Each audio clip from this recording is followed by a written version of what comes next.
The Rat Pack were the epitome of cool in the early 1960s. But did you know the group was allegedly connected to Chicago mobsters? Keep watching to learn more of the untold truth of the Rat Pack.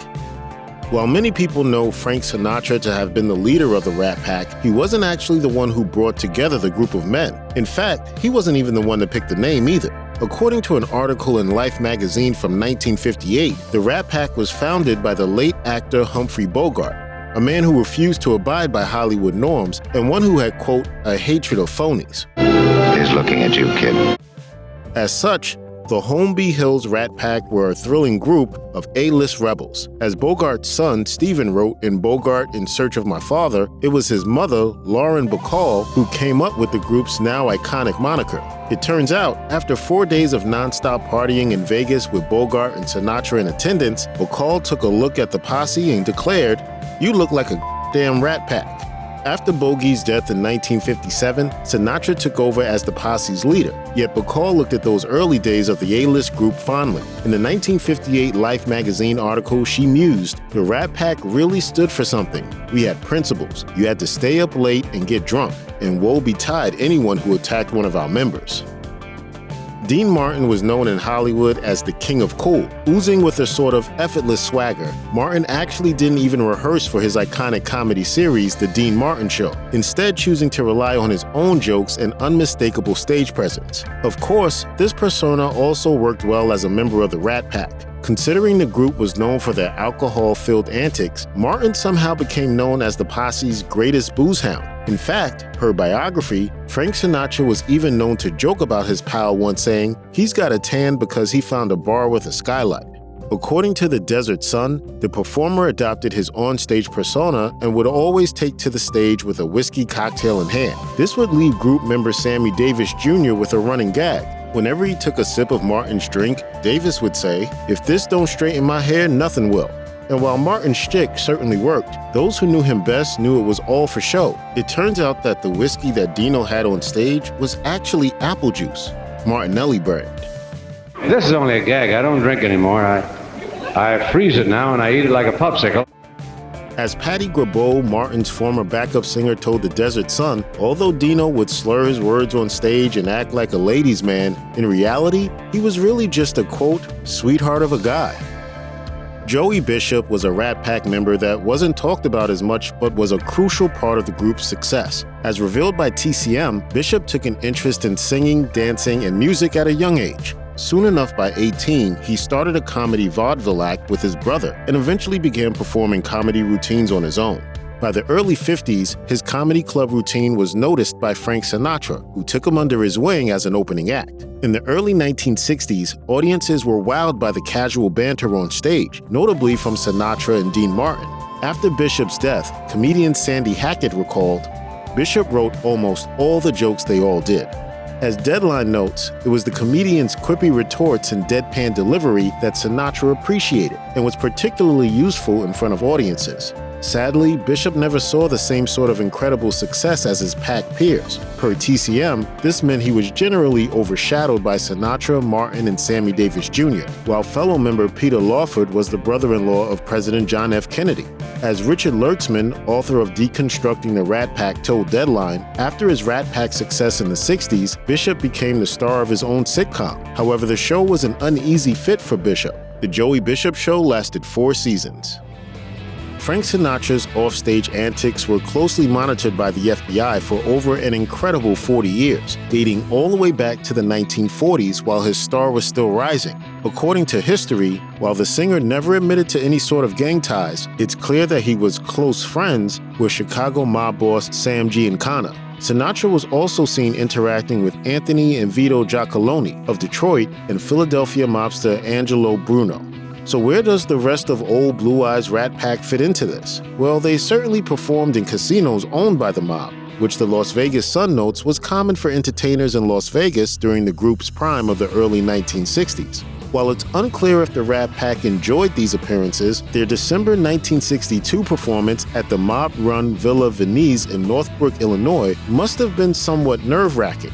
According to the book Mafia Spies, the inside story of the CIA, gangsters JFK and Castro, after Giancana was a part of a failed CIA plot to kill Fidel Castro, he blamed Sinatra. The singer, who was friends with the Kennedys, couldn't persuade them to leave Giancana alone, infuriating the mob boss. Instead of going with the suggested plot of killing the entire Rat Pack, Giancana forced the men to perform a free show at the Villa Venice, which they did for Giancana and the top mobsters in the country. In 1958, Life magazine dubbed Frank Sinatra the social monarch of Hollywood, with the Rat Pack becoming the new A-list posse that, quote, really matters. As Rat Pack biographer Richard A. Lertzman told Fox News in 2021, to this day, the group of entertainers was known for their hard-partying antics both before and after shows, and to a degree, this was correct, at least for a few members. It's something Sammy Davis Jr. elaborated on during the Rat Pack's 1958 Life feature, dubbing himself and Sinatra as the Troublemakers. You may be my leader, but I'm gonna punch you right in your mouth. And while Davis was ready to party with old Blue Eyes, not everyone was quick to follow his lead, which bothered Sinatra. According to the Desert Sun, while Dean Martin may have shared the closest relationship with Sinatra, he always put his family first, refusing to stay up late boozing with his pals. Sinatra's opening comic, Tom Dreesen, recalled, "If Dean wanted to go to bed, Dean would go to bed. It would piss Frank off." But Martin wasn't the only one who got on the singer's nerves. In fact, a spat with fellow Pack member Joey Bishop resulted in his ejection from the group. As Lertzman revealed to Fox News, Bishop let the Rat Pack fame get to his head, and when Sinatra asked him to do a performance as a favor, the comic demanded $50,000 and a private jet. This didn't sit well with Sinatra, who immediately ousted him from the group. Frank Sinatra, Dean Martin, Sammy Davis Jr., Peter Lawford, and Joey Bishop were the core 5 members of the Rat Pack, but it doesn't mean they didn't have A-list supporters that also advocated for their antics. Some of these so-called mascots included Shirley MacLaine and Angie Dickinson. Their most high-profile name, however, was none other than Marilyn Monroe. It turns out that Sinatra and Monroe were quite close friends, while it was Lawford's idea to have the star sing the now iconic Happy Birthday, Mr. President in 1962 for President John F. Kennedy. Lawford married Patricia Kennedy in 1954, solidifying his status with the presidential family as a brother-in-law to the president. In fact, it was Lawford himself who allegedly introduced JFK to the actor, thus sparking their purported affair. Lastly, Monroe had none other than Martin himself to thank after she almost got booted on the set of Something's Gotta Give. According to Uncle John's supremely satisfying bathroom reader, the actor's erratic behavior almost resulted in Monroe's firing. However, when Martin threatened to quit as well, she was promptly rehired. Sadly, Monroe died in 1962 before filming was completed. Long before President Joe Biden had the support of celebrity endorsements from Taylor Swift and Cardi B, America's 35th president, John F. Kennedy, had his very own Jack Pack. According to biography, while it's unclear when the Rat Pack was first introduced to JFK, they had a mutual connection through Pack member Peter Lawford, who was married to Kennedy's sister, Patricia. As the outlet notes, nearing the end of the 50s, they all knew each other quite well. As noted by the Pop History Dig, during Kennedy's election run in 1960, he received support from the Rat Pack members, backing him by appearing at various fundraisers and dinners held at restaurants owned by both Lawford and Frank Sinatra. If that's not all, whenever JFK would come to a Rat Pack show, he was usually sat at the front, an easy spot for Sinatra to declare things like, "Ladies and gentlemen, Senator John F. Kennedy from the great state of Massachusetts, the next president of the United States." Of course, the star power of the legendary performers simply worked. As biography explains, Sinatra represented the glamour of Hollywood, while the rest of the men projected an image of urban sophisticates, who gave off an air of ease on stage and played by their own rules. Sadly, just as quickly as Sinatra's friendship with Kennedy blossomed, it also eventually came to an abrupt stop, too.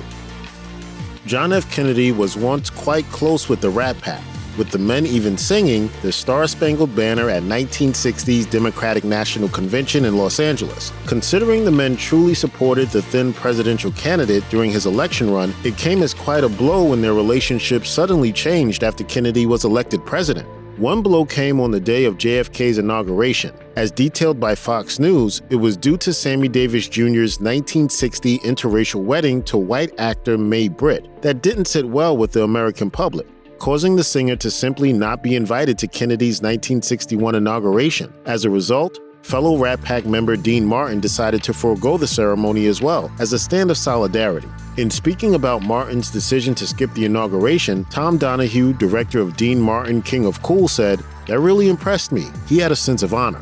Things didn't get better as time went on either, as Kennedy then began to distance himself even further from the A-listers, due to their alleged ties with the mob in Las Vegas. The final snub came for Frank Sinatra. According to the immortal Marilyn, after the performer spent time preparing his California home for a presidential visit, he discovered that Kennedy had elected to go stay with Bing Crosby instead. Per biography, Sinatra proceeded to smash everything in sight. During their heyday, the Rat Pack personified the glitz and glam of the late 50s and early 1960s. As biography so perfectly puts it, the Rat Pack taught America to swing in the first half of the 60s. However, all of that changed after a few significant and jarring occurrences. According to the immortal Marilyn, the depiction of an icon, the downfall of the Rat Pack began when John F. Kennedy became president in 1961. After Kennedy started distancing himself from Frank Sinatra, mainly due to his alleged mob connection, the singer put the blame on fellow Pack member Peter Lawford, JFK's brother-in-law. Cutting Lawford out of the group meant the rest of the men slowly drifted apart as well, while one of their Rat Pack mascots, Marilyn Monroe, was found dead the following year. Terrible news only kept coming with Kennedy's assassination in 1963, and as was written in the immortal Marilyn, an era was suddenly coming to a bitter ending. 1963 also signified a massive change in the consumption of pop culture. According to biography, the British invasion of the Beatles, the Rolling Stones, and other rock bands was a complete change from the Rat Pack. As author of Deconstructing the Rat Pack, Richard Lertzman told Deadline, the 5 puffy nightclub performers in tuxedos became the very antithesis of cool. Check out one of our newest videos right here. Plus, even more grunge videos about your favorite stuff are coming soon. Subscribe to our YouTube channel and hit the bell so you don't miss a single one.